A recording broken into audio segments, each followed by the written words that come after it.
Hello दोस्तों, welcome back to my another blog. I hope आप सब अच्छे होंगे। हम भी एकदम ठीक हैं।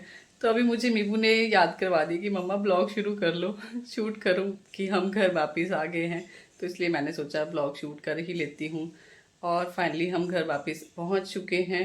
मीबू की वेकेशन जो है वो ख़त्म हो चुकी है। आज उसकी लास्ट छुट्टी है और अभी टाइम हो रहा है कुछ 12 बजे के आसपास। और अभी अभी हम पहुंचे हैं। बैग मैंने कुछ अनपैक कर दिए, कुछ मैंने यहाँ पर रखे हैं अभी सारा सामान। ये भी मुझे पैक करना है। मीबू का स्कूल का जो भी बैग वगैरह है वो पैक करेंगे। इसके बाद कल उसका स्कूल है, कल मंडे है। और अभी मीबू देख रहा है टीवी में, आपको दिखाती हूँ कौन क्या क्या कर रहा है। तो अभी बाहर ना बहुत तेज वाली धूप लगी हुई है और मीबू के पापा बना रहे हैं मैगी, क्योंकि उनको लगी है अभी भूख। मैंने बोला तो आप बनाओ मैगी और मैं मीबू को कट करके देती हूँ। तब तक मैंगो, मुझे यहाँ पर मैंगो दिखे थे। एक्चुअली मैंगो मीबू के बहुत फेवरेट है, तो मैंने सोचा उसको कट करके देती हूँ। तो ये देखा जा रहा है, देखिए टीवी। खा लो खा लो। और यहाँ पर तैयार हो चुकी है मैगी। वैसे तो मुझे मैगी बिल्कुल भी पसंद नहीं है, पर मीबू के पापा बहुत ही टेस्टी मैगी जो है वो बनाते हैं तड़का वगैरह लगा के। कभी शेयर करूँगी आपके साथ रेसिपी। बिल्कुल सिंपल से इंग्रेडिएंट के साथ बनाते हैं और टेस्ट बहुत ही ज़्यादा अच्छा आता है। तो जिसको नहीं भी पसंद हो उसको भी पसंद आ जाती है ये वाली मैगी। उसके बाद मैं आ गई थी किचन में। किचन में मुझे दिखे थे कुछ दालों के डिब्बे जो थे वो खाली हो चुके थे। मैंने सोचा इनको रिफ़िल करने से पहले इनको एक बार जो है वो अच्छे से वॉश कर लेती हूँ।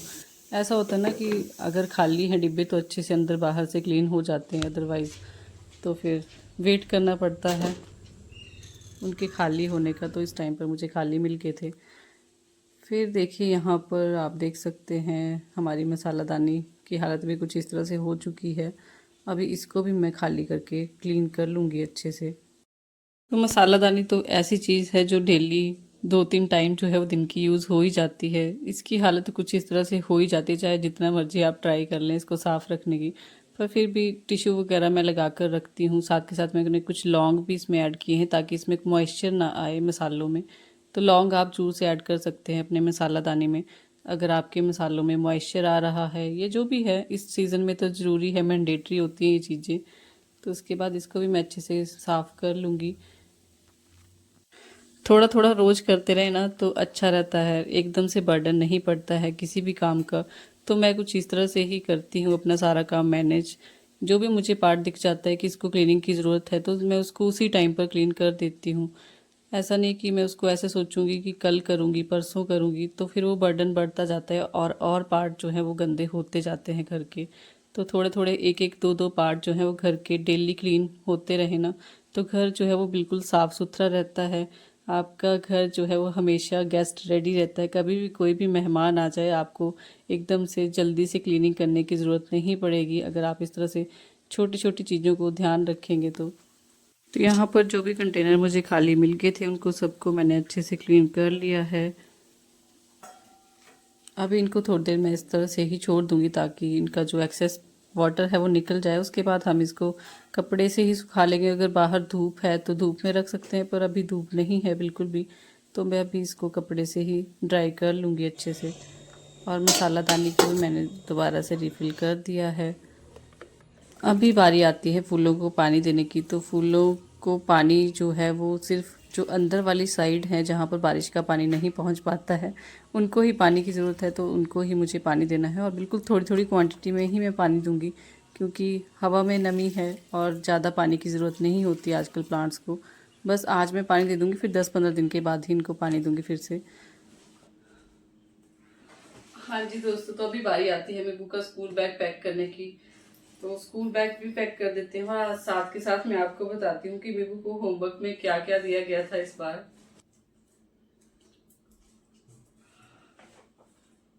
तो मैं आपको दिखाती हूँ। बेबू को ना डेली का 1-1 पेज तो वैसे लिखने के लिए दिया था, इंग्लिश, हिंदी और मैथ्स का।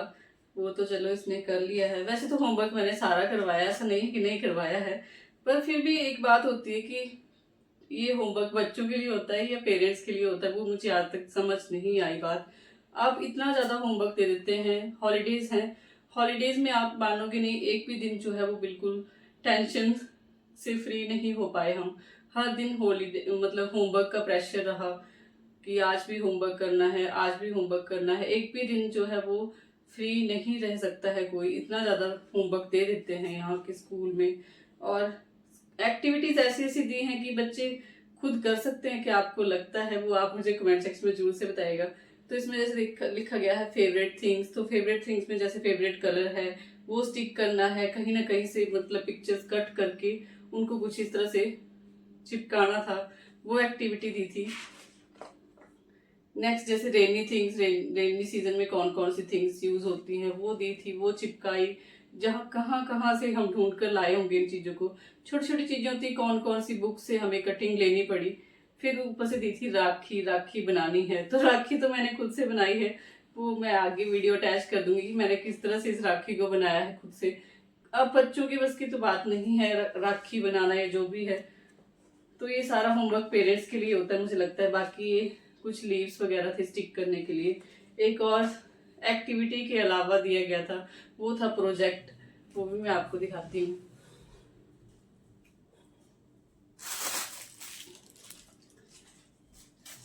तो यूकेजी के बच्चों को कितना ही आता होगा, मतलब खुद से कर लेंगे वो। तो ये कुछ पत्थरों के ऊपर कलर करना बताया था, तो कलर तो वैसे हमने खुद से ही किया है। बच्चों को बस साथ में रख सकते हैं, बस वो देखते रहें कि कैसे क्या हो रहा है, बाकी तो खुद से ही करना पड़ता है। कुछ इस तरह से खुद से ही इन पत्थरों के ऊपर कलर किया है। तो ये इनको दिया था प्रोजेक्ट। मुझे समझ नहीं आती है स्कूल की कि जब सारा प्रेशर पेरेंट्स ने ही लेना है तो हम स्कूल की फीसें क्यों भर रहे हैं। चाहे हॉलीडेज की बात हो तो हॉलीडेज जब भी होते हैं तो उनकी भी फीस स्कूल के लिए दूर से जाती है। तो ये कुछ बातें हैं जो मैंने आपके साथ शेयर कर दी।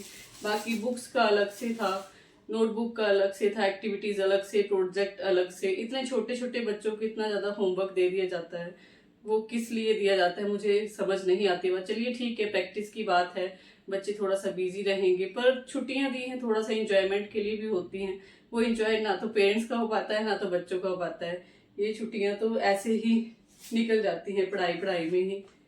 पढ़ाई का प्रेशर बहुत ज्यादा होता है, पर होमवर्क भी इतना ही देना चाहिए जितना लिमिट में हो, बच्चे कर भी सके। पर सारा सारा दिन भी अगर इनके साथ लगे रहे तभी होमवर्क जो था वो कंप्लीट हो पाए। तभी आप सोच रहे होंगे मेरे ब्लॉग जो है वो कंटिन्यू नहीं आ पा रहे थे, ऊपर से कुछ कुछ ब्लॉग जो थे वो मिनी ब्लॉग ही आ रहे हैं। तो ये रीजन था उसका।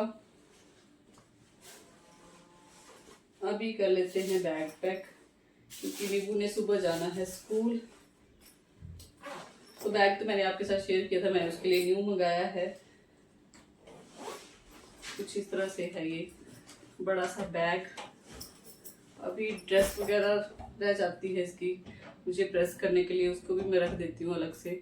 शूज़ वगैरह मैं अच्छे से रखती हूँ ताकि मॉर्निंग में हमें कोई जल्दी ना हो, कोई भाग दौड़ ना करनी पड़े, ज़्यादा एक्स्ट्रा एफर्ट ना लगाने पड़े। तो राखी बनाने के लिए मैंने यहाँ पर बॉटल का ढक्कन लिया, क्योंकि वो अच्छा मतलब ठीक साइज़ लगा मुझे राखी के लिए। छोटा बड़ा भी आप अपने अकॉर्डिंग ले सकते हैं, पर मुझे उतना साइज़ चाहिए था तो मैंने उसके अकॉर्डिंग फिर शेप देकर सर्कल शेप में एक थिक पेपर जो है उसको कट कर लिया सीजर की हेल्प से। उसके बाद मैंने सोचा कि इसके ऊपर क्या डिज़ाइन बनाऊँ, अभी क्या ही करें। कुछ ग्लिटर वगैरह का यूज़ भी कर सकते हैं, पर मैंने यहाँ पर यूज़ किया बिंदी का। बिंदी से बहुत ही सुंदर सी राखी जो है वो बनकर तैयार होगी। कुछ आप देख सकते हैं, एक लाइन लगाई, फिर मैंने दूसरी लाइन लगाई और बीच में मैंने कुछ इस तरह के स्टोन थे मेरे पास रखे हुए, उनका यूज़ कर लिया। और नीचे तो सेम वही धागा मौली वाला यूज़ कर सकते हैं राखी बनाने के लिए। अभी मेरे डिब्बे जो हैं वो काफ़ी अच्छे से ड्राई हो चुके हैं, शाम का टाइम है, खाना वगैरह बन चुका है। अभी मैं इनको फिलअप कर लेती हूँ एक एक करके दालों को। और दालों को जब भी आप इस सीज़न में स्टोर करिए, जब भी आपको स्टोर करनी हो दालें, मैं तो 12 महीने ही तेज पत्ता जो है उसका यूज़ करती हूँ। तो उसको अगर आप डाल कर रखेंगे ना तो दालों में कीड़ा वगैरह जो है वो नहीं लगता है, दालें आपकी साफ़ रहेंगी। मानसून के सीज़न में स्पेशली दालों को जूर से थोड़े थोड़े दिनों के बाद चेक करते रहना चाहिए कि कोई कीड़ा वगैरह तो नहीं लग गया, और उतनी क्वांटिटी लेनी चाहिए जितनी हम कंज्यूम कर सकते हैं। और मैं यूज़ करती हूँ ट्रांसपेरेंट डिब्बों का दालों को रखने के लिए। ट्रांसपेरेंट बॉक्सेस जो भी होते हैं इनसे ना चीज़ें विजिबल रहती हैं और इजी रहता है। जब भी खाना बनाना हो तो हमें ज़्यादा ढक्कन वगैरह खोल कर देखना नहीं पड़ेगा कि इस डिब्बे में क्या ही चीज़ रखी है। हाँ जी, तो अभी हम सारा काम ख़त्म करके आ गए छत पर। थोड़ी देर ऐसे टहलने के लिए, क्योंकि अंदर बहुत ज़्यादा गर्मी हो रही है। बाहर काफ़ी अच्छा मौसम है और हर तरफ आपको हरियाली ही हरियाली देखने के लिए मिलेगी, तो आप देख सकते हैं। और मेरी मेहंदी देखिए आप कितनी ज़्यादा डार्क हो गई है, बिल्कुल काली हो गई है। तो मीमू के पापा को मैं बोल रही थी कि ये भाई के प्यार की मेहंदी है, तो वो ज़्यादा डार्क हो गई है, और आपके नाम की जब मेहंदी लगाती हो तो इतनी ज़्यादा डार्क नहीं होती है। तो देखिए कुछ इस तरह से। और इस ब्लॉग की मैं करती हूँ यहीं पर एंडिंग। मिलती हूँ आपके साथ एक नए और इंटरेस्टिंग ब्लॉग के साथ। मेरे बोल रहा है हाइप भी कर देना। आप लोग हाइप नहीं करते हैं, लाइक करने के साथ साथ हाइप भी ज़रूर से किया कीजिए। तो करते हैं इस ब्लॉग की यहीं पर एंडिंग। मिलेंगे जल्दी ही एक नए और इंटरेस्टिंग ब्लॉग के साथ। तब तक अपना ख्याल रखिएगा। Bye bye.